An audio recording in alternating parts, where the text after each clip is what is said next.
Pastor అనుకూలంగా ఉంటే చాలు, నా పాస్టర్ నాకు అనుకూలంగా ఉన్నాడు చాలు, ఆయన చెప్పేటన్నీ నిజమే అనుకునే ఓ విశ్వాసి నీకే ఈ వీడియో.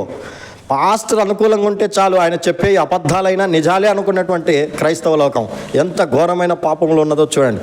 అదే పాస్టర్ ప్రతికూలంగా ఉన్నాడు అనుకోండి, ఆయన బైబిల్ బోధను సత్యాన్ని ఉన్నది ఉన్నట్టుగా బోధిస్తున్నప్పటికీ ఈయనకు అనుకూలంగా లేడు కాబట్టి ఈ విశ్వాసం ఏమనుకుంటాడు, ఇతను అబద్ధ బోధకుడు అనుకుంటాడు. అంటే నీకు అనుకూలంగా ఉంటే పాస్టర్ గారు కరెక్టు, నీకు ప్రతికూలంగా ఉంటే కరెక్ట్ కాదా?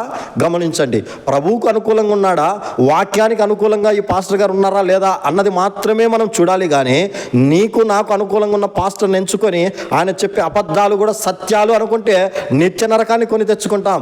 నిత్య జీవం మనకు రావాలంటే వాక్యానికి అనుకూలంగా ఉన్నా సరే, ఆ సేవకుని దగ్గర ఏవైనా విభేదాలు ఉన్నా సరే సరిచేసుకొని మనం అలాంటి సత్య బోధకులకు సపోర్ట్గా ఉండాలి. కానీ అనుకూలంగా ఉన్నంత మాత్రం అబద్ధ బోధకులకు అంకితమై వారికి జెండాలు పట్టి వారికి జేజేలు కొడితే నీ జీవితాన్ని నువ్వే నాశనం చేసుకుంటావు.